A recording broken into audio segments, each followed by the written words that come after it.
वाह श्रीनिवास, अगले वाह। तेरे बेटे ने तो तेरे ऐसे बखान करवा दिए हैं कि लोग तेरी मूर्ति बना के तुझे पूजने लगे। लेकिन शायद वो ये भूल गया कि तूने और उसने जिसे भुला दिया है, वो मनोज अब तक ये नहीं भूला कि तुम दोनों ने मिलकर उसके साथ क्या किया है। और तुझे तो याद है ना श्रीनिवास, कि जहां कोई नहीं पहुंचता वहां मनोज पहुंचता है।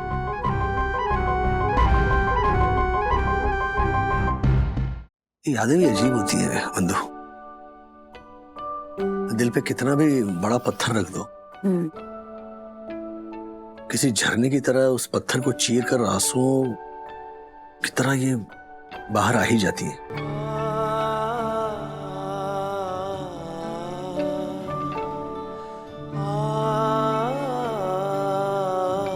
इसी वजह से मैंने कभी पापा तुम्हारे और मनोज भैया के बीच जो दीवार है ना, उसके पार झांकने की कोशिश नहीं की। कई बार मन किया कि पूछूं कि ऐसा क्या हुआ था कि तुमने, खासकर पापा ने, मनोज भैया का अस्तित्व ही मिटा दिया अपनी लाइफ से। अगर तुम शेयर करना चाहते हो तो बताओ।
और इसीलिए जहां तक हो सके मैं दादा के बारे में बात करना टालता हूं।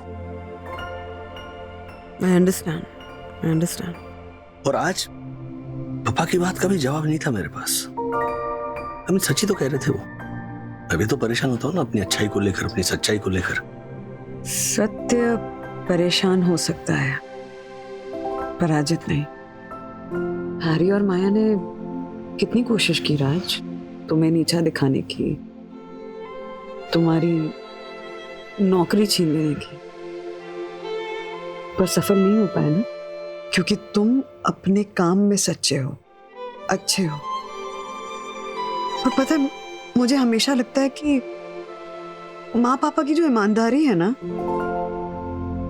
वो आशीर्वाद बनके हमेशा तुम्हें प्रोटेक्ट करती है। आई नो बंधु, लेकिन पापा को ये हौसला कैसे दिलवाया जाए, विश्वास कैसे दिलवाया जाए कि उन्होंने जिस ईमानदारी से, जिस सच्चाई से अपना जीवन बिताया है, समाज को उसकी कीमत है। ऐसे कई सारे लोग हैं जो पापा को अपना आदर्श मानते हैं। इस बात का एहसास कैसे दिलवाया जाए? और ये सिर्फ हमारे पापा की बात नहीं हुई, ऐसे कई सारे पापा हैं इस समाज में जिन्हें लगता है कि आदर्श और नीतिमत्ता से जिया हुआ उनका जीवन निरर्थक है, उन्होंने समाज को कुछ नहीं दिया है, उन्हें कैसे विश्वास दिलाया जाए। तो हमें ना उनके लिए कुछ करना चाहिए। ये जो ईमानदार पिता है ना, ईमानदार मिडिल क्लास पिता, उसे ये विश्वास दिलवाना होगा कि वो समाज की किताब का बिना पढ़े हुए पलटा हुआ पन्ना नहीं है, बल्कि वो खुद एक किताब है।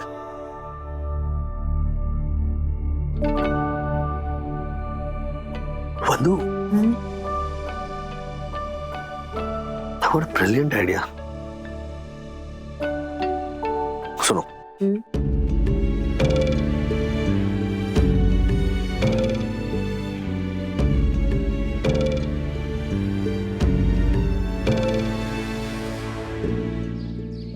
गुनगुन 8 बजे से वीवन कैफे में वेट कर रहा है और बार बार फोन किए जा रहा है, बोल रहा है कि प्लीज आ जाओ, आई कैन एक्सप्लेन एवरीथिंग। देख, मैं कितनी भी मिन्नती करे सखी, तू नहीं जाएगी। ऑफ कोर्स नहीं जाऊंगी, मैं नहीं जाऊंगी। ये देख सखी नहीं, उठाना मत। सखी हाँ बोलो क्या है। सखी इतना गुस्सा क्यों कर रही हो?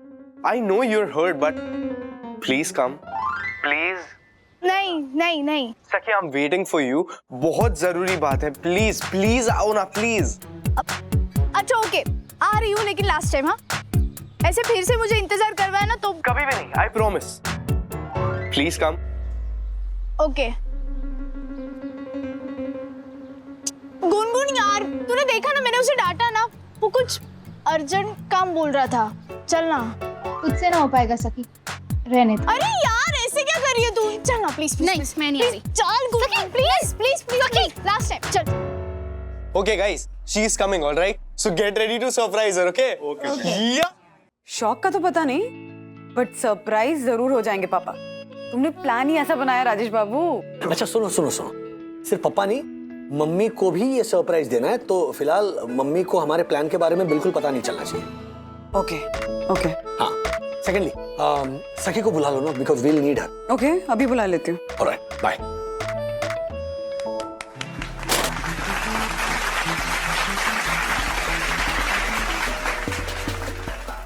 विवान, ये सरप्राइज किस खुशी में? सखी, जब हम इस कैफे में पहली बार मिले थे तब याद है डेट क्या थी? हाँ लेकिन वो डेट तो कल बीत गई। विवान को याद है सखी, इनफैक्ट इसीलिए कल विवान ने तुम्हें मिलने के लिए बुलाया था। और ये सारा का सारा प्लान विवान का था कि हम सब मिलके तुम्हें सरप्राइज करेंगे, बट फिर अन्विता का कॉल आया एंड एज यूजुअल वो एक बहुत छोटी सी चीज को लेकर बहुत ज्यादा अपसेट थी, तो मुझे उसे मिलने जाना पड़ा। Anvita, you want to say something? हाँ, आई एम सॉरी सखी, मेरी वजह से तुम दोनों की फ्रेंडशिप डेट कल सेलिब्रेट नहीं हो पाई। I am really really really sorry. But better late than never, right? Sakhi, you are a great friend, in fact a very special friend. मेरे लिए तो you are extra special, and words में I don't know कैसे बताऊं how special you are to me, but I just want to say thank you. Thank you so much for sharing each and every beautiful moment with me.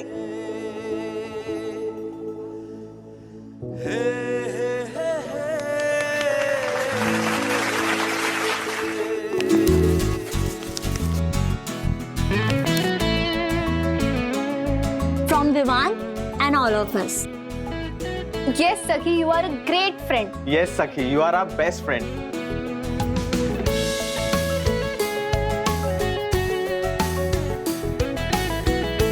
Gungun, कभी कभी हम हालात को जितना बुरा समझ लेते हैं उतने वो होते नहीं है ना?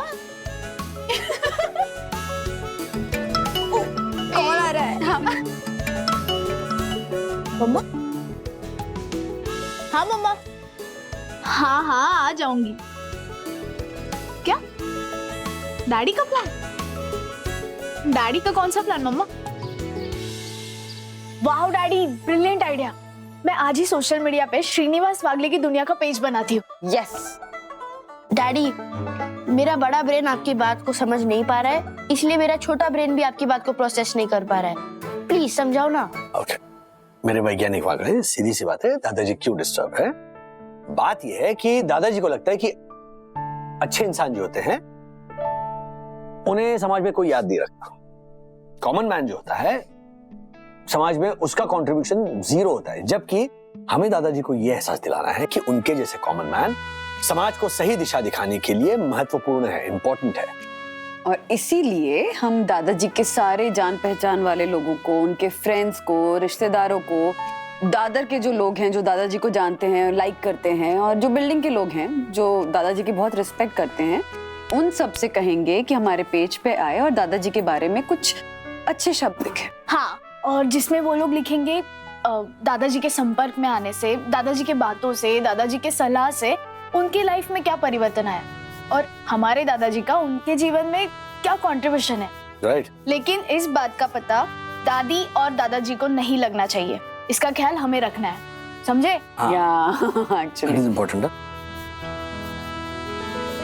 ओके ब्रो, मैं अभी भी नहीं समझा। हे भगवान, विद्युत भैया ये कितना सिंपल है। रुको, मैं आपको ना अपनी मम्मी का एग्जांपल देती हूँ।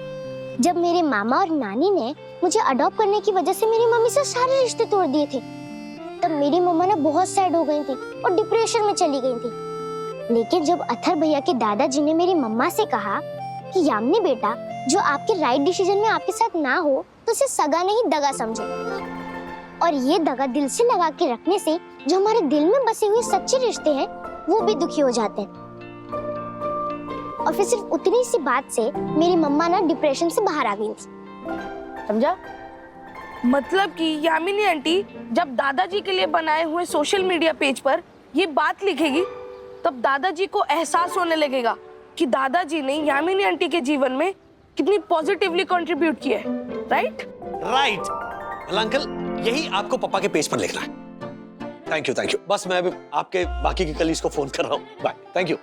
हाँ ना, हाँ हाँ मराठी में लिखिए, पर लिखिएगा जरूर। हाँ हाँ। वो अन्ना मामा से कहना कि वो उनके बगल में जो फोड़ा आया था, जिसका इलाज पापा ने ऐसे गर्म लोहे की सरिया का दाग देकर किया था, वो किस्सा ना लिखे। डैडी, ऐसे भी कोई लिखता है?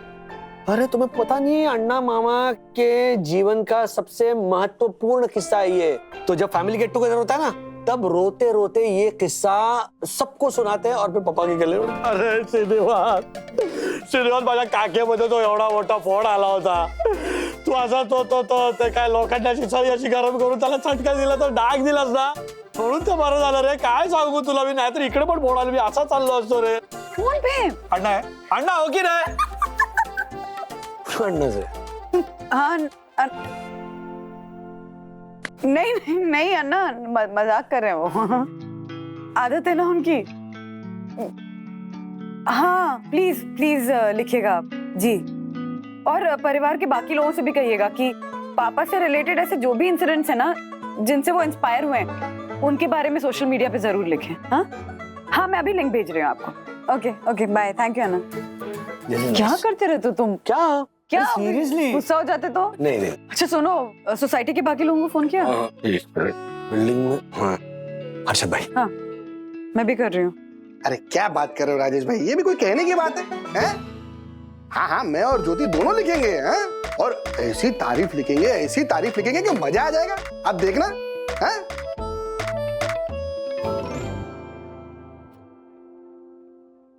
ओह माय गॉड!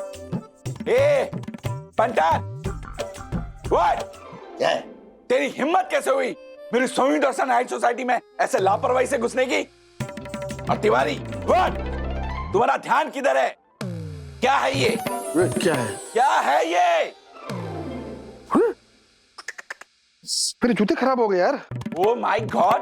ए पंटर, तुझे तेरे गंदे जूतों की पड़ी है। तेरे इन गंदे जूतों ने मेरी जान से प्यारी, मेरी राज दुलारी सोनी दर्शन हाइट सोसाइटी के प्रांगण को गंदा कर दिया है। जानबूझ के थोड़ी किए, गलती से हो गए ना। चला रहेगा इधर से।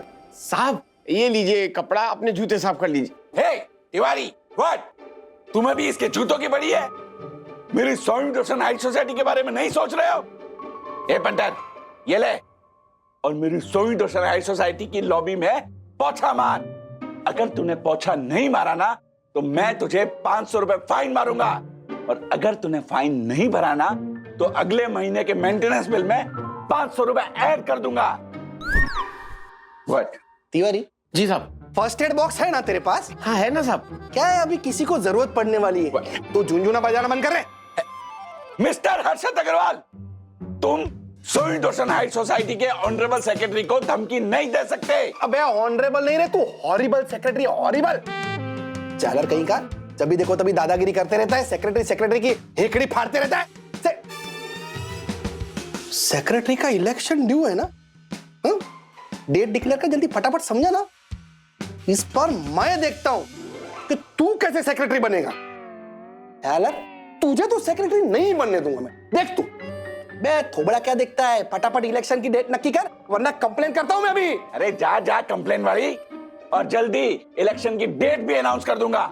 इसलिए कल ही मैं सोसाइटी के क्लब हाउस में मीटिंग रखूंगा। और एक बात बता, तू ऐसा इलेक्शन कर रहा है, ऐसा कोई कैंडिडेट है जो मेरे सामने खड़ा हो सके?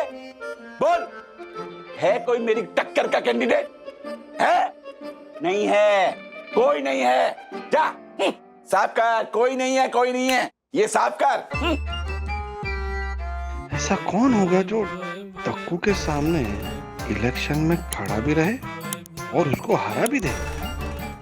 मम्मा, डैडी, जल्दी आओ। ये देखो, रिस्पॉन्स काफी अच्छा आ रहा है। मतलब दादाजी के कलीग, हमारे दादर के चौल वाले, साई दर्शन के नेबर, सभी लोग पोस्ट कर रहे हैं। हे, अन्ना आजोबा का भी पोस्ट आ गया, देखो। पढू काय लिखा? हाँ, माझ्या भावासारखा मित्र आणि माझ्या लाडक्या बहिणीचा नवरा माझा मेहुणा श्रीनिवास. तू माणूस नाहीयेस, तू खरं सोनं आहेस. माझ्या आयुष्याच्या त्या कठीण काळात जेव्हा माझ्या काखेत फोड आला होता. वो फोड़ा? तुमने याद दिलाया था उन्हें? मतलब अन्ना मामा है ना, अन्ना गोखले नाम है इनका. इनको अगर आप बोलो ना कि ऐसा नहीं करना है तो 100% करेंगे. देखो एक्चुअली कॉन्स्टेंटली याद दिला रहे थे तुम उन्हें. मुझे नहीं पढ़ना है. क्या पढ़ो ना प्लीज. अरे पढ़ो ना. अच्छा, और हिंदी में ट्रांसलेट करो ना, तो मुझे सब कुछ समझ में नहीं आ रहा. पढ़ो. हाँ, मतलब वो है ना कि मेरे जीवन के उस कठिन दौर में जब मेरे बगल में फोड़ा हुआ था. राजू भड़क गया ना. अरे मजाक कर रहा था मैं. आपको पता? तुझे पता है ना तेरे पिताजी के साथ मेरा कितने सालों झगड़ा रहा है, जो अभी पिछले रक्षाबंधन को दूर हुआ. तो ये बात उसी से संबंधित. अच्छा, ओके. सबको लगा था कि मेरे और तेरे पिताजी के बीच झगड़ा तेरे और वंदना बहू के प्रेम विवाह की वजह से हुआ था. लेकिन आज मैं सच बताता हूँ, मेरा तेरे पिताजी से झगड़ा तेरे प्रेम विवाह की वजह से नहीं हुआ है, किंतु मनोज का प्रेम विवाह ना होने की वजह से हुआ था.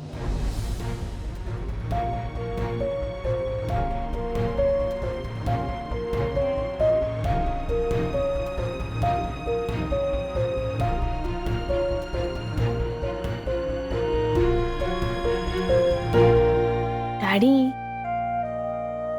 ये मनोज काका के साथ क्या हुआ था? और अन्ना आजोबा और दादाजी के बीच उनकी शादी ना होने की वजह से झगड़ा हुआ, ऐसा क्यों लिखा है उन्होंने? अम्मा?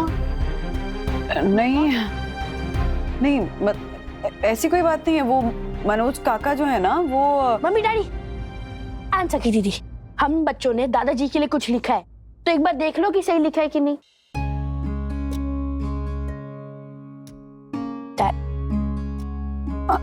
सखी पढ़ बच्चों ने क्या लिखा है. मैं आती हूँ. क्या हुआ?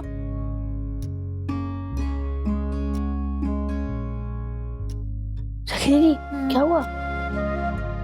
अच्छा, हमारी ये पोस्ट देख लो ना, अगर कोई गड़बड़ है तो फिर हम डिलीट कर देंगे. अथर्वा, अन्ना आजोबा ने ना मनोज काका के बारे में कुछ लिखा, जो पढ़ते ही डैडी बहुत डिस्टर्ब हो गए. पता नहीं क्या बात है. ऐसा हमेशा ही होता है दीदी।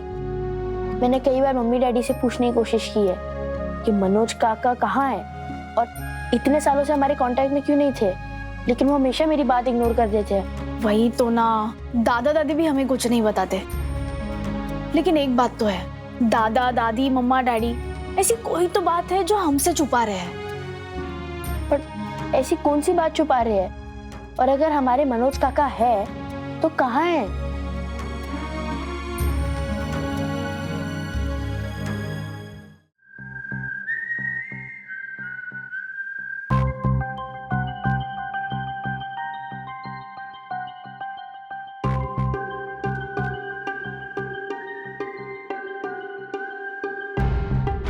मनोज, तुम्हारी किताब का वो पन्ना है श्रीनिवास वागले जिसे तुम चाहकर भी फाड़ कर नहीं फेंक सकोगे। और राजेश वागले ने जितनी आसानी से अण्णा मामा की ये पोस्ट डिलीट की है, मुझे डिलीट नहीं कर सकते। अब बात निकली ही है राजेश, तो दूर तलक जाएगी, बात निकलेगी तो। मनोज को सिर्फ एक ही इंसान डिलीट कर सकता है, मनोज खुद।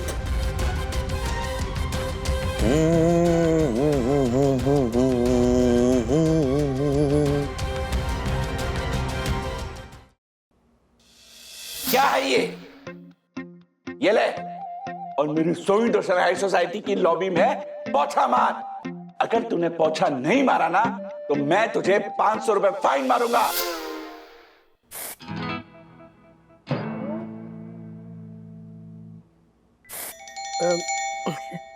हर्षद, आज सुबह सुबह हमारे घर में अचानक?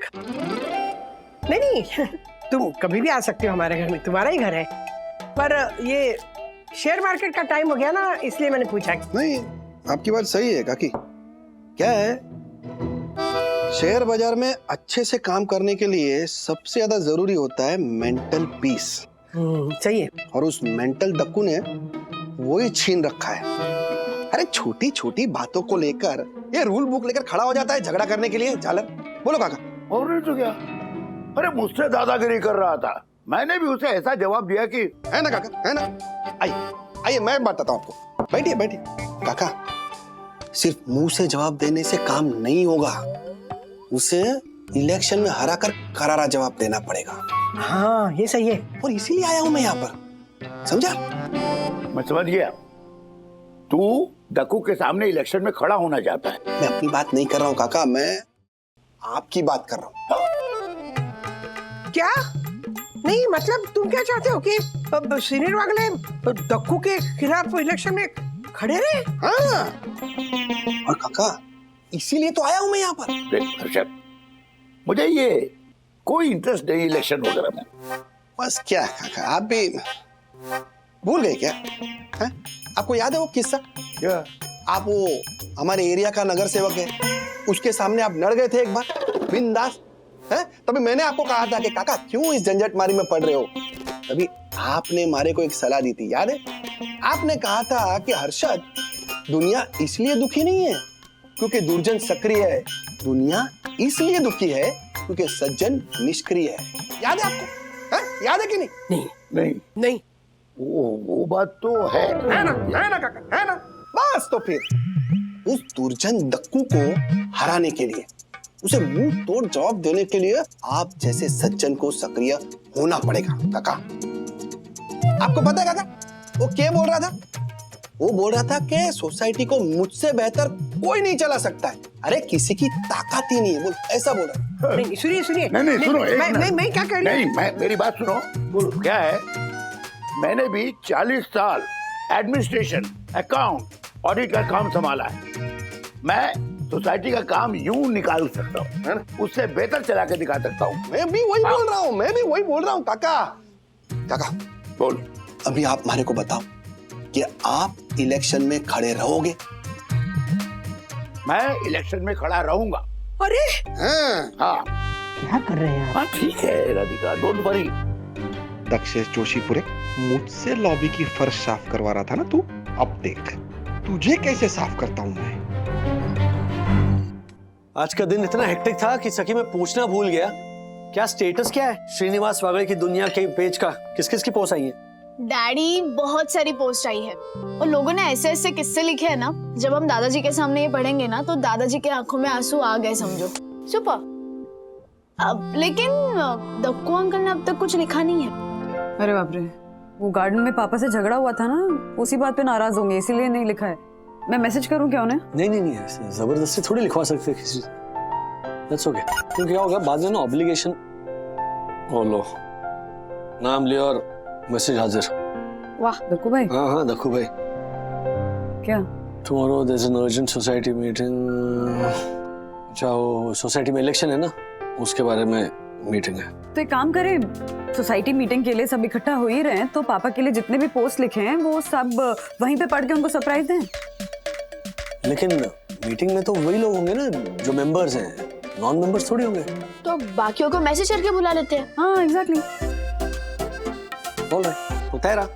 कल सबके सामने सोसाइटी के क्लब हाउस में हम पापा को सरप्राइज देंगे। यस सुबह। या मेरी भाभी आपकी शायरी बाद में सुनेंगे। आप बैठ जाइए बैठ जाइए। क्या बैठिए? कम ये इसमें रुक। हेलो ये सब क्या हो रहा है? अरे ये सब क्या हो रहा है? एक मिनट सब शांत हो जाइए। दक्कू भाई कुछ कह रहे हैं। हाँ बोलिए दक्कू। अरे ये कौन लेकर आया है यहाँ पे? कौन लेकर आया? ये स्क्रीन चंदू लेकर आया, हमारे ऑफिस का है। ये मीटिंग केवल सोसाइटी मेंबर्स के लिए है। एवरीबॉडी आओ। एक मिनट दक्कू भाई, हमने बुलाया है मीटिंग से पहले, हमें कुछ बात करनी है। देखिए आपको ये सब करना है ना तो उसके लिए आप सोसाइटी क्लब हाउस रेंट पे लीजिए, पर सोसाइटी मीटिंग में ये सब नहीं होने दूंगा मैं, समझे आप? तिवारी ये क्या है? हटाओ बोतल यहाँ से। दक्कू भाई please please please I request you please.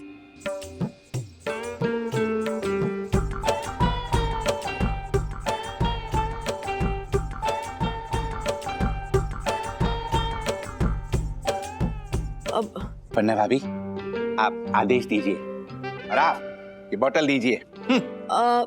Dakku भाई आई एम सॉरी कि हमने आपको इन्फॉर्म नहीं किया।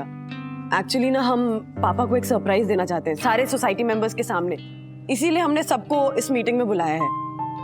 आपको इन्फॉर्म नहीं करके हमने बहुत बड़ी गलती की है, पर प्लीज प्लीज आप हमें परमिशन दे दीजिए ना कि हम पापा को सरप्राइज दे सके। प्लीज प्लीज दक्कू भाई। कितने उच्च विचार है आपके राजेश भाई, सीखिए। इसीलिए शादी की मैंने। पन्ना भाभी जी एक सेकेंड, परमिशन ग्रांटेड। अब बैठ जाइए बैठ जाइए। बैठते ना। बैठ जाइए। अरे मम्मी पापा आइए आइए आइए आइए आइए आइए आइए।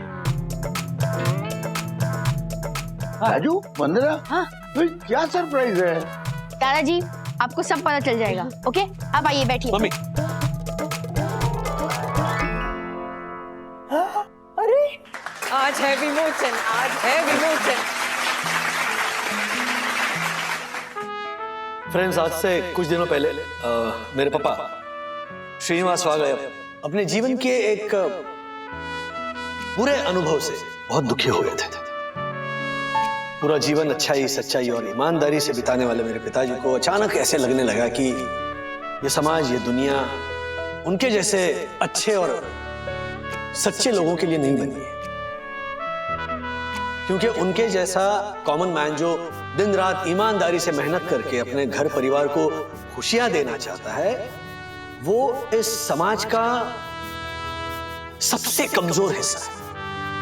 क्योंकि बेईमानी से पैसा कमाने वाला जो वर्ग है, वो इस वर्ग के मुकाबले बहुत ताकतवर साबित होता है, हमेशा, हर रोज। तो मैं कोई जवाब नहीं दे पाया, क्योंकि मैं खुद इस सवाल का जवाब ढूंढ रहा था कि ये जो सोच है मेरे पापा की, क्या वो सही है?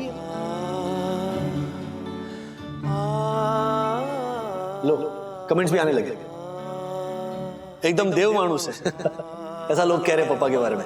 खैर, तो मुझे उसका जवाब मिल गया। पापा, रावण के 10 सर थे, सोने की लंका थी, शक्तिशाली राक्षसों से भरी सेना थी। लेकिन फिर भी मर्यादा पुरुषोत्तम प्रभु श्री राम को वो हरा नहीं पाया था। पापा मेरा विश्वास कीजिए, आपके जैसे सच्चे लोगों के लिए भले रामायण ना लिखी जाए, लेकिन अगर इस समाज में राम राज्य है तो वो आपके जैसे सच्चे कॉमन मैन की वजह से। आपको इस बात का दुख था ना कि आपके जैसे लोग इस समाज को कुछ कंट्रीब्यूट नहीं कर पाते, तो हम आपको दिखाना चाहते हैं कि आपने क्या कंट्रीब्यूट किया है। दोस्तों, बिना किसी नाम या दाम की अपेक्षा किए बगैर मेरे पापा जैसे कॉमन मैन बहुत से लोगों के जीवन में पॉजिटिव चेंज लाया। और ये मैं नहीं कह रहा हूं, ये देखिए, ये वो लोग कह रहे हैं जिनका जीवन आपके संस्कार स्पर्श की वजह से खुश हुआ है या सुखी हुआ है। वैसे तो कई लोगों ने बहुत कुछ लिखा है जो मैं बाद में पढ़कर सुनाऊंगा, लेकिन अब मैं शुरुआत करने जा रहा हूं मेरे परिवार से और साई दर्शन हाइट्स के इस खूबसूरत परिवार से जो यहां इस वक्त मौजूद है।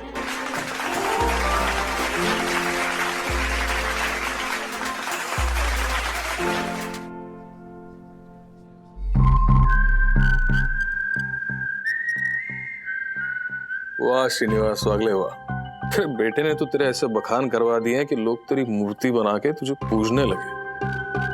लेकिन शायद वो ये भूल गया कि तूने और उसने जिसे भुला दिया है, वो मनोज अब तक ये नहीं भूला कि तुम दोनों ने मिलकर उसके साथ क्या किया है। बहुत जल्दी आऊंगा मैं तुम्हारे बेटे ने बनाई हुई ये देवता वाली मूर्ति का विसर्जन करने। और तुझे तो याद है ना श्रीनिवास कि जहां कोई नहीं पहुंचता वहां मनोज पहुंचता है।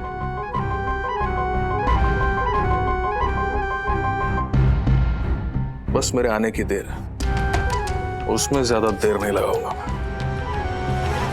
पापा, अक्सर सबके सामने आपकी तारीफ करने से कतराती हूँ मैं, ये सोच के कि लोग क्या कहेंगे। यही ना कि बहू को देखो, अपने ही ससुर की तारीफ किए जा रहे। यही तो है ना सबसे बड़ा रोग, क्या कहेंगे लोग। वाह।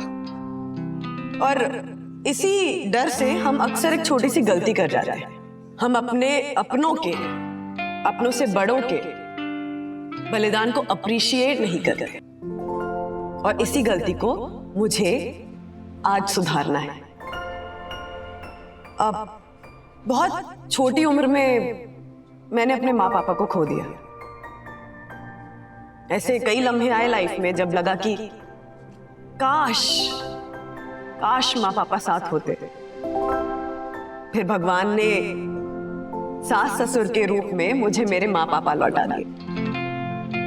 मेरी सास ने माँ बनकर मुझे संस्कार दिए, मेरा हाथ थामा, तो मेरे ससुर ने पिता बनकर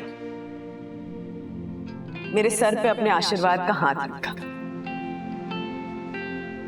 मेरा मार्गदर्शन किया। मुझे अच्छे से याद है कि कुछ दिन पहले की बात है, मैं बहुत ज्यादा परेशान हो गई थी। घर के काम, बाहर की जिम्मेदारी निभा ही नहीं पा रही थी। ऐसा लगने लगा कि सारे काम धाम छोड़कर घर पे बैठ जाता। तब पापा, याद है आपने मुझे सलाह दी थी, कुछ पल के तनाव की वजह से अपने बिजनेस को तबाह कर लेना ये उचित नहीं। देखो बेटा, व्यापार शब्द का अर्थ क्या है? अपनी व्यग्रता को अपनी योग्यता से पार कर लेना, चाहे वो संसार हो या बिजनेस हो। अब दिमाग को आइस फैक्ट्री और जुबान को शुगर फैक्ट्री बना के रखो, फिर देखो हर एडवर्सिटी अपॉर्चुनिटी में बदल जाएगी। समझा? क्यों?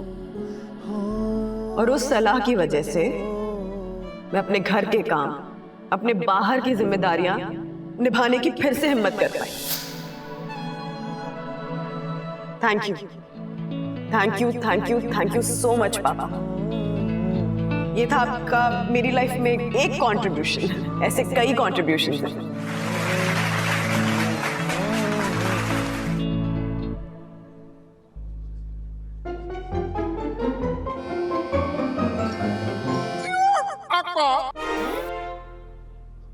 बस काका।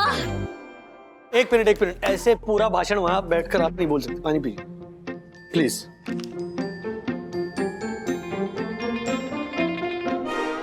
आज तक ये बात मैंने किसी से नहीं कही, ज्योति से भी नहीं कही है। आज से कुछ वक्त पहले शेयर मार्केट में ना मुझे बहुत बड़ा लॉस हो गया था, बहुत बड़ा, मतलब डिप्रेशन में चला गया था मैं। ये सोसाइटी गार्डन है ना, घंटों उधर डिप्रेशन में बैठा रहता था, कुछ सोच नहीं रहा था कि ये करूं। हिम्मत टूट सी गई थी एकदम। और ऐसे में एक दिन तुम मेरे स्टॉक मार्केट के राजा दुखी क्यों लग रहे हो भाई? काका मैं कहाँ दुखी लग रहा हूँ? मेरा चेहरा देख के आपको लग रहा है कि मैं दुखी हूँ? नहीं, सब ठीक है काका, सब सही है ना। जिनके फोटो बहुत अच्छे दिखते हैं ना, उनका एक्सरे बड़ा खराब निकलता है। हाँ बेटा, व्यग्र मन समस्त शरीर को अस्त व्यस्त कर देता है। जीवन की कोई भी समस्या तब बहुत बड़ी लगने लगती है जब इंसान उस समस्या से लड़ने की अपने अंदर की ताकत को कम आंकने लगे। गिरने से लगने वाली चोट की डर से अगर दोबारा खड़ा होने की कोशिश नहीं करता ना, तो कोई भी बच्चा अपने पांव पर चल ही नहीं पाता।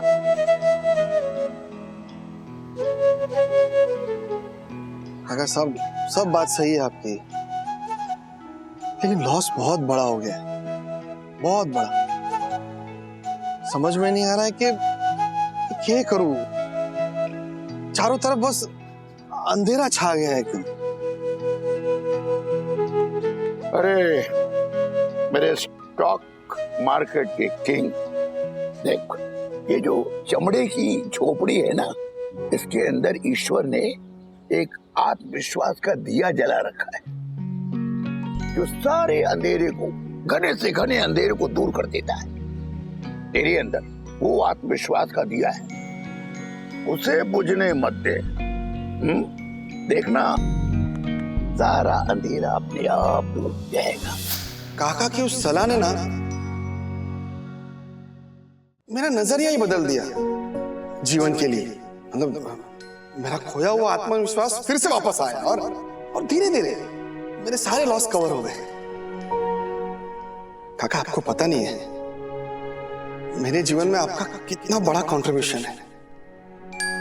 अगर उस दिन आपने वो सलाह मुझे नहीं दी होती ना, तो आज जो मैं जीवन जी रहा हूं ना, वो नहीं जी पाता। थैंक यू काका।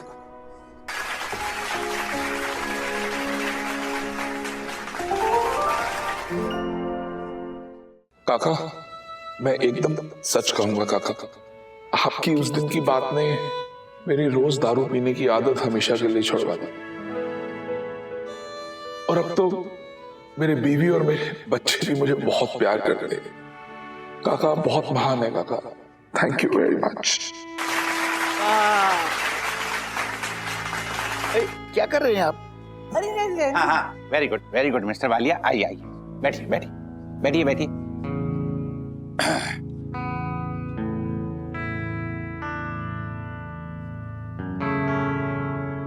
क्षमा वंदना भाभी, काका के बारे में मुझे भी कुछ बोलना है, पर सोसाइटी का ऑनरेबल सेक्रेटरी होने के नाते मुझे वक्त भी तो देखना है। क्षमा, अब हमें ये रोकना होगा प्लीज। तिवारी, चंदू, लपेटो ये सब, चलो फटाफट फास्ट। एक सेकंड दक्कू अंकल, वो सोशल मीडिया के पोस्ट भी तो पढ़ना है ना हमें। सखी, सोशल मीडिया के पोस्ट हम घर जाकर पढ़ लेंगे। दक्कू भाई, आपसे बस इतनी सी रिक्वेस्ट है कि प्लीज पापा को 2 मिनट बोलने दीजिए ना, उनके सारे इमोशंस एक्सप्रेस करने दीजिए सबके सामने प्लीज। जो आगे वंदना भाभी। Tiwari, fast. Thank you Dakku uncle. Okay it's okay, जल्दी कीजिएगा। ओके, बोलिए। भाइयों, जिस तरह इंसान उतना खूबसूरत नहीं होता जितना वो अपने सोशल मीडिया के प्रोफाइल पिक्चर में दिखता है, उसी तरह से मैं भी उतना महान नहीं हूं जितना आप लोग बता रहे हैं। लेकिन हाँ, मेरी ईमानदारी और नीतिमत्ता ने आपको जिस सकारात्मक ढंग से छुआ है, उससे मुझे आश्वासन मिल गया। मेरे जैसे मिडिल क्लास एक पिता ने, एक कॉमन मैन, समाज को कुछ दिया है। मैं दुखी इसलिए था कि अपना सारा जीवन बेईमानी और गलत हथकंडे अपनाकर जीने वाला इंसान अपनी बायोग्राफी छपवा रहा है और लोग उसकी वाहवाही कर रहे हैं। लेकिन आज जो आपके दिल में मैंने अपने लिए सम्मान देखा है, वो किसी भी बायोग्राफी से मेरे लिए ज्यादा कीमती है। And I mean it. Very good, very good. काका थोड़ा आइए आइए आइए। तिवारी, तिवारी लपेटो उसे फटाफट। नहीं, एक मिनट संभालिए। क्या बात है काका। अरे मैं तो प्रस्ताव रखता हूँ, क्या आपके ऊपर बायोग्राफी लिखी जानी चाहिए। राजेश भाई, मैं रिक्वेस्ट करता हूँ आपसे कि आप काका के ऊपर बायोग्राफी लिखवाइए और उसको छपवाइए, क्योंकि ये एक कॉमन मैन का जीवन है राजेश भाई, जो ऐसे कई कॉमन मैन को प्रेरणा देगा। क्या बोलते हो सब लोग? सही बोल रहा हूँ, गलत बोल रहा हूँ? ओके ओके ओके, आप सब इतना आग्रह कर रहे हैं तो मैं पापा की बायोग्राफी जरूर छपवाऊंगा। लिमिटेड कॉपी छपवाऊंगा और बेचूंगा नहीं, बल्कि बांटूंगा। चलो अब मीटिंग शुरू करें। गेलसपी, रुक जा। पहले इलेक्शन का अनाउंसमेंट कर, समझा ना? क्योंकि इस बार सेक्रेटरी के तौर पे मैं ऐसे नाम का प्रस्ताव रखने जा रहा हूं जो तुझसे कई ज्यादा बेहतर और तुझसे कई ज्यादा काबिल है, समझा?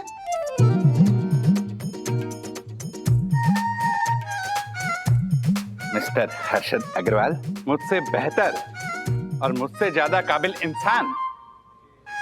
वैसे तो ये बात मीटिंग में तय होनी चाहिए थी, पर तुम्हें इतना ही विश्वास है कि मेरी प्यारी सोनी डोसन हाइट सोसाइटी के लोग मेरे अलावा किसी और को सेक्रेटरी चुनेंगे तो ठीक है, इस बात का फैसला अभी हो जाए। तो बोल, है कौन तेरा कैंडिडेट? पीछे जा। व्हाट? चलना, जाना पीछे, हट। हाँ तो भाइयों और बहनों, इस बार सोसाइटी इलेक्शन के लिए सेक्रेटरी के तौर पे मैं जिस नाम का प्रस्ताव रखने जा रहा हूं, वो नाम है श्रीनिवास वागले।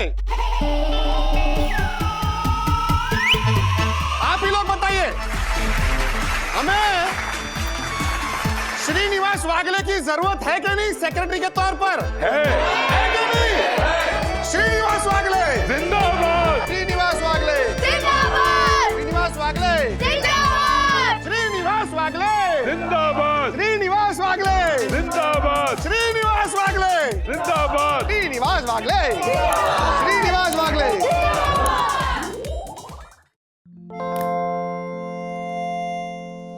राजू, तुमने अनाउंस तो कर दिया कि मेरी बायोग्राफी छपवाएगा, हाँ? लेकिन बेटा, बायोग्राफी लिखना इतना आसान काम नहीं है, क्योंकि उसमें कुछ बातों का ध्यान रखना पड़ेगा। कुछ ऐसी बातें ना लिखी जाए जिसे लोग अन्यथा समझे, या कुछ ऐसी बड़ी बड़ी लंबी लंबी बातें ना हो, इसका भी ख्याल रखना पड़ता है। तो पापा, आप अपने जीवन के सिर्फ उन्हीं लम्हों के बारे में लिखिए जो आपको लगते हैं लोगों के लिए प्रेरणादायक हो। हाँ एग्जैक्टली पापा, आप ऐसे इंसिडेंट्स के बारे में लिखिए, ऐसी घटनाएं, ऐसे प्रसंग जिनकी वजह से ना लोग आपको अलग नजरिए से देखने लगे।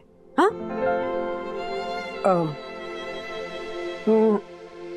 मैं क्या कहती हूँ, ये आपकी बायोग्राफी में मनोज का जिक्र होगा ना?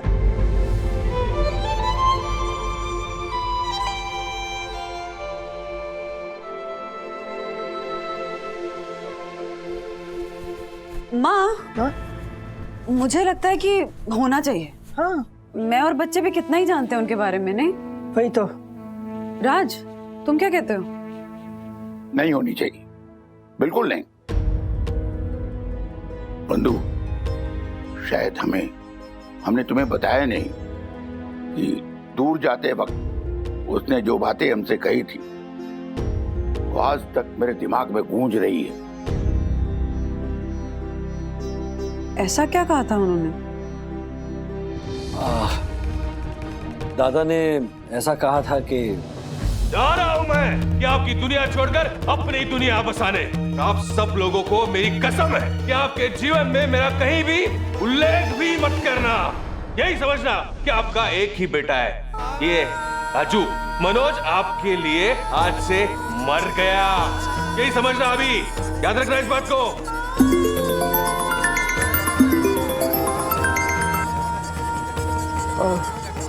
किशोरी का फोन है, आती हूँ।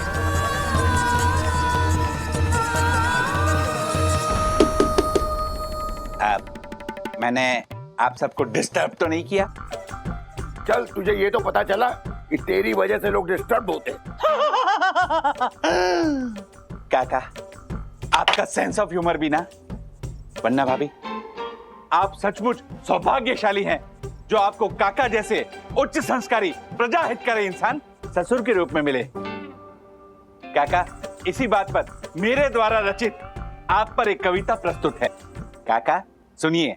काका मेरे काका, अनोखी है आपकी बात, जैसे दुधारू गाय की लात, जैसे दुधारू गाय की लात। मुंह पे बोल देते हैं कड़वा, लेकिन मन में है इनके मिठास, जैसे दुधारू गाय की लात, जैसे दुधारू गाय की लात, जैसे दुधारू गाय की लात। This guy. राजेश भाई। जी जी भाई। आपको मेरी भावनाएं नहीं समझ में आएंगी, पर वन्ना भाभी आप तो समझ गई ना? कोई समझे या ना समझे, मैं समझ गया हूं दक्कू। तू मुझे मक्खन इसलिए लगा रहा है कि मैं सोसाइटी के इलेक्शन से अपना नाम वापस ले लूं। वाह वाह काका वाह। देखा वन्ना भाभी, इसे कहते हैं वो खत का मजमू भांप लेते हैं लिफाफा देखकर। वैसे काका, मैं जो भी कहने आया हूं ना, आपके भले के लिए कहने आया हूं। अच्छा? ये सोसाइटी की जिम्मेदारी उठाना बहुत ही झंझट का काम है, आप रहने दीजिए ना। सोसाइटी की सबसे बड़ी झंझट तो तू है दगड़ू। और तेरे जैसे झंझट को दूर करने के लिए मैं कोई भी झंझट लेने के लिए तैयार हूँ।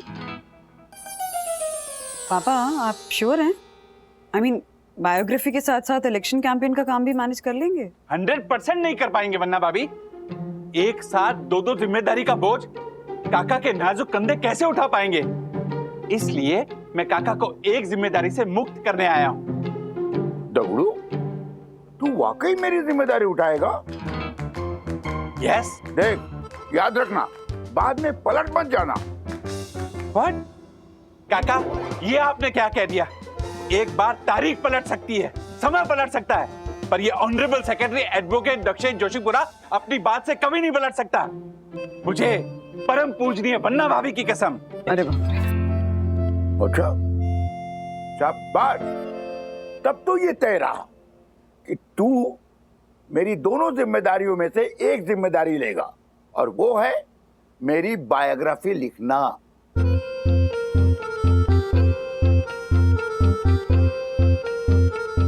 व्हाट?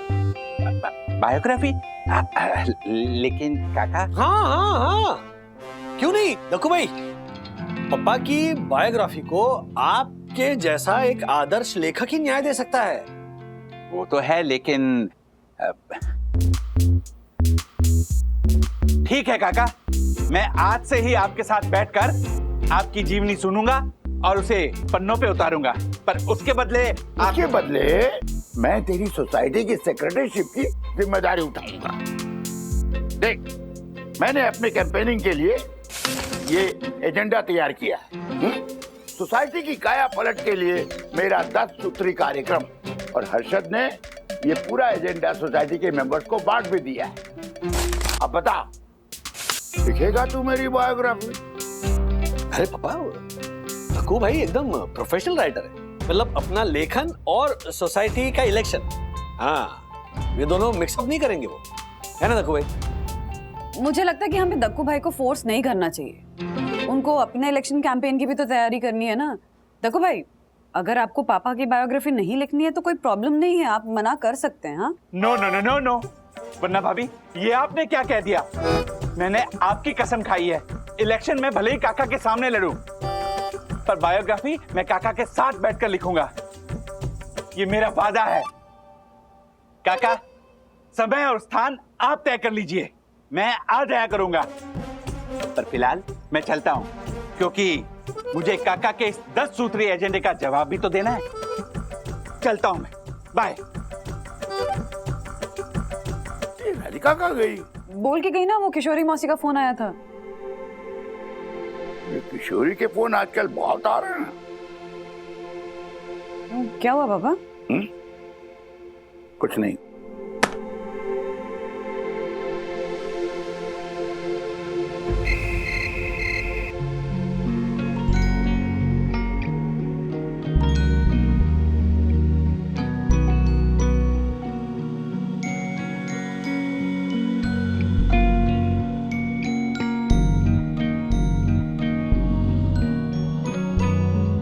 मनोज कैसा है आजकल?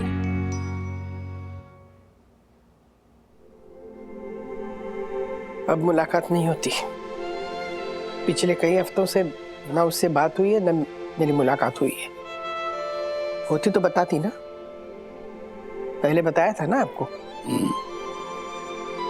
पर कुछ दिनों से किशोरी का फोन आने पर तुम्हारा असहज हो जाना मुझसे छुपा नहीं है। और कुछ दिनों से देख रहा हूं कोई बहाना बनाकर सुबह सुबह घर से निकल जाना और फिर देर रात वापस आना और मुझसे आंखें न मिलाना। मैं समझ जाता था कि अपने बेटे से ही मिलकर आई हूं। उससे मिलकर पाया हुआ बर्फ जैसा सुकून तुम्हारी आंखों के रास्ते आंसू बनकर बिखर जाते नहीं? कहाँ है वो? जहां भी होगा सुखी होगा, खुश होगा। उसने मुझे कसम दी है कि मैं उसके बारे में किसी से, खास करके आपसे और राजू से, कुछ न कहूं। राधिका, तुम चाहती हो कि मैं अपनी बायोग्राफी में उसका उल्लेख करूं? नहीं नहीं, आप सही कह रहे थे। अगर बायोग्राफी में मनोज का जिक्र हुआ तो वो शायद नाराज हो जाए, और अगर उसने मुझसे मिलना बंद कर दिया तो मैं जी नहीं पाऊंगी। तो मैं सही था, है ना? आप कभी गलत हो ही नहीं सकते, लेकिन जितना हम मनोज को गलत समझते हैं ना, उतना गलत शायद वो है नहीं। मुझे नींद आ रही है। सुबह सुबह सोसाइटी की इलेक्शन की कैंपेन करानी है और फिर दक्कू के साथ बैठकर बायोग्राफी भी करवाना है। तो better I go to sleep ना राधिका। Good night.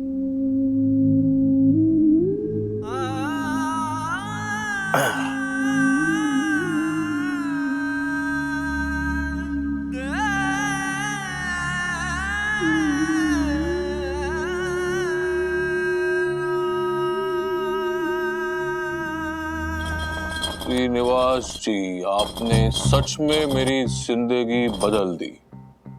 शुद्ध आचरण, ईमानदारी और सत्य के पथ पर जिया हुआ आपका जीवन वाकई में प्रेरणादायक है।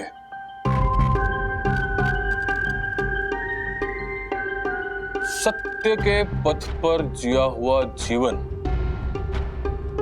श्रीनिवास का जीवन।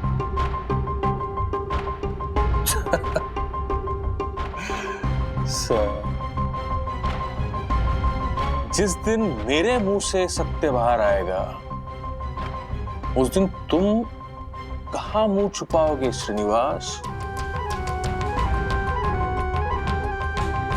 कहां छुपाओगे मुंह? ओह माय गॉड, यम, काका ने सोसाइटी के चुनाव के लिए बहुत ही लुभावना एजेंडा तैयार किया है। अगर ये एजेंडा सोसाइटी के सदस्यों ने पढ़ लिया, मैं तो गया। हाँ पापा, क्योंकि गार्डन में भी सब लोग बोल रहे थे कि दादाजी के आगे इस बार आप सेक्रेटरी नहीं बन सकोगे। किट्टू बेटा ऐसे बीच में नहीं बोला करते।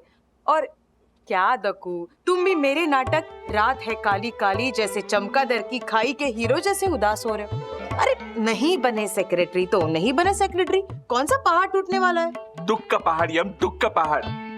यम, मेरे लिए ये सोसाइटी सोसाइटी नहीं है, बल्कि मेरी दुनिया है, और मैं केवल इसका एक मेंबर बन के नहीं रह सकता। यम, काका के ये वादे अगर सोसाइटी पर लागू हो गए तो ये सोसाइटी वो सोसाइटी नहीं रहेगी जिसे मैंने इतने प्यार से सींचा है। ओह माय गॉड, देखो देखो काका ने क्या क्या वादे किए हैं।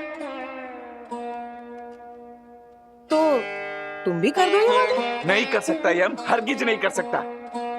पहली बात तो ये कि मैं काका के इस एजेंडा की कॉपी नहीं करना चाहता। अब दूसरी बात ये कि मैं काका के इन वादों से सहमत ही नहीं हूँ। तो बनने दो श्रीनिवास काका को सेक्रेटरी। तुम नहीं समझोगी यम, तुम नहीं समझोगी। पर यम, मेरा नाम भी सोई दर्शन हाइट सोसाइटी का first citizen and honourable secretary advocate Dakshesh Joshipura है। मैं इतनी आसानी से हार नहीं मानूंगा।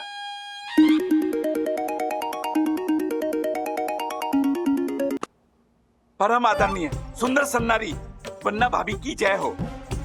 बताइए देवी, आपने सोसाइटी के सेवक को क्यों याद किया? वन्ना भाभी, एक मिनट वन्ना भाभी, मैंने आपसे कहा ना कि सोसाइटी का इलेक्शन एक तरफ और काका की बायोग्राफी एक तरफ। वन्ना भाभी, मैंने आपकी कसम खाई है, आप बिल्कुल चिंता मत कीजिए। मैं आज ही काका से मिलूंगा और उनकी बायोग्राफी लिखने की शुरुआत कर दूंगा। वन्ना भाभी, मैं सोसाइटी का इलेक्शन तो जीतूंगा ही, पर अपने सुंदर लेखन से आप सबका दिल भी जीतूंगा। Thank you.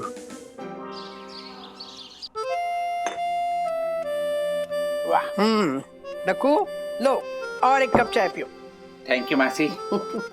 मासी, आपके हाथ की बनी चाय पीते पीते और काका की अनुभवी वाणी सुनते सुनते 2 घंटे कहाँ बीत गए पता ही नहीं चला।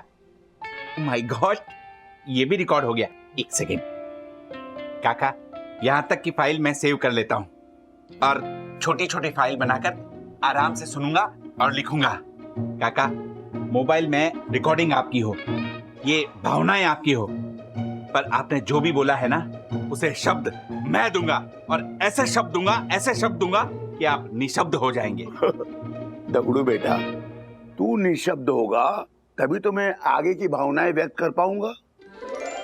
क्या आप भी ना, बेचारा कितनी मदद कर रहा है और आप उसका मजाक उड़ा रहे हैं। बेटा और चाय चाहिए तो बोल देना, हाँ मैं बना के लाती हूँ। श्योर मासी, थैंक यू।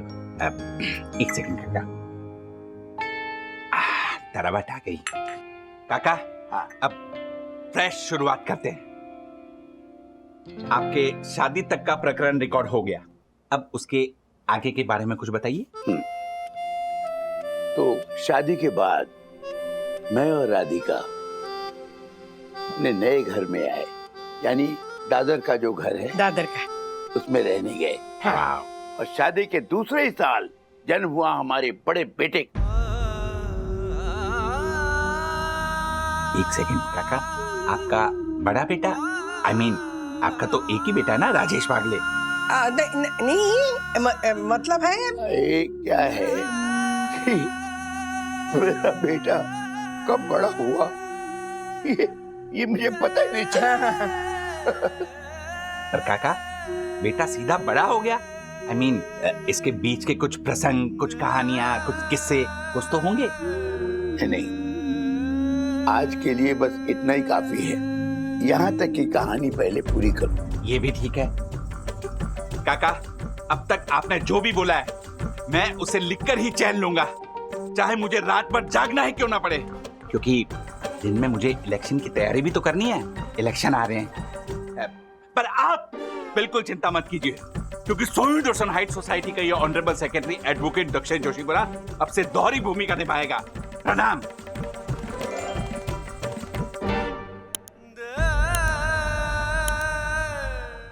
मेरी प्यारी सोनी दर्शन हाइट सोसाइटी के प्यारे प्यारे भाइयों और बहनों, श्रीनिवास काका का ये 10 सूत्री एजेंडा लुभावना लग सकता है, पर अगर ये सारे काम हो गए तो हम सब मुसीबत में आ जाएंगे।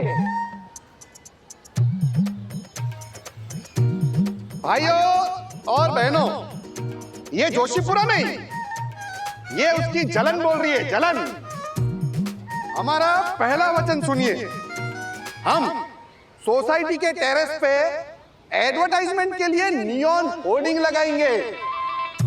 इस एक काम से सोसाइटी को लाखों रुपए की इनकम होगी, लाखों रुपए की, और सबके मेंटेनेंस में कम से कम 3,000 रुपए कम हो जाएंगे। 3,000। अरे वाह, 3,000। तालियां। हाँ, 3,000 रुपए कम हो जाएंगे, पर उससे हमारी प्यारी सोनी दर्शन हाइट सोसाइटी का प्यारा टेरेस खराब हो जाएगा। भाइयों बहनों, आप लोग ही बताइए, हम लोग उत्तरायण में पतंग उड़ाने कहाँ जाएंगे? शरद पूर्णिमा पर खीर, दूध, पोहा ये सब कहाँ रखेंगे? और करवा चौथ के त्योहार पर हमारी माताएं बहनें चांद देखने कहाँ जाएंगी? अरे ओए जोशीपुरा, महीने में 3,000 रुपए बचेंगे ना मेंटेनेंस के, तो हम लोग सब बाहर जाके त्योहार मना लेंगे। क्यों भाई लोगों? सही बात है, सही बात है। अरे ये जोशीपुरा पड़ा है चक्कर में, कोई नहीं है अपने काका के टक्कर में।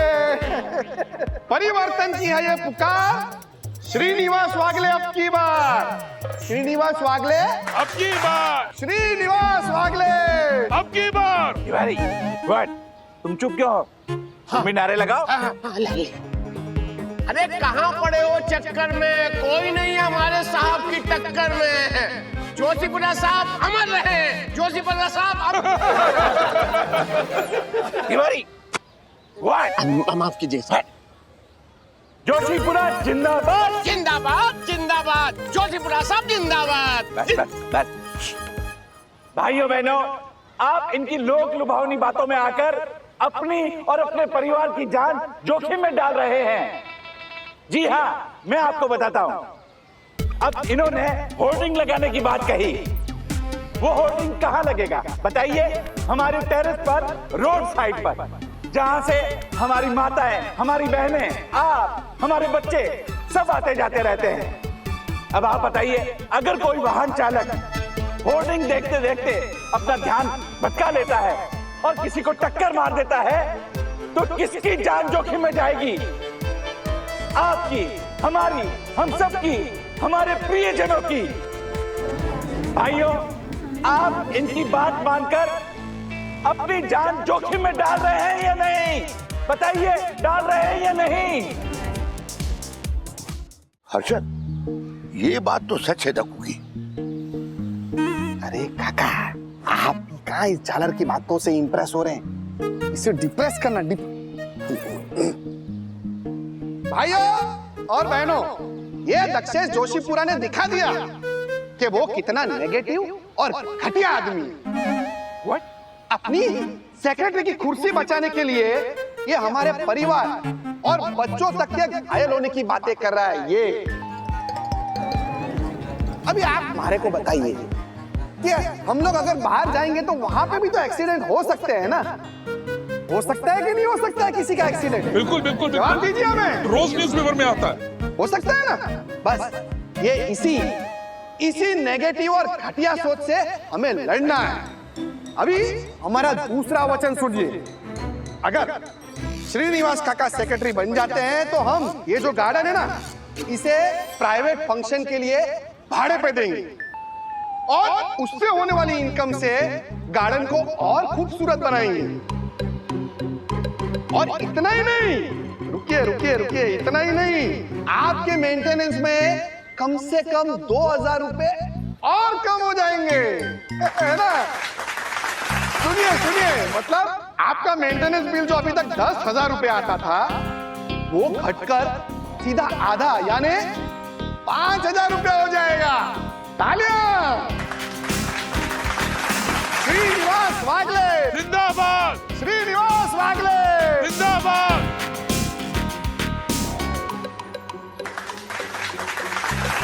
बर्बाद हो जाएगी मेरी सोनी ट्यूशन। मुझे कुछ तो सोचना ही पड़ेगा। ऐसे और भी मजेदार वीडियो के लिए हमारे चैनल को लाइक, शेयर और सब्सक्राइब करें।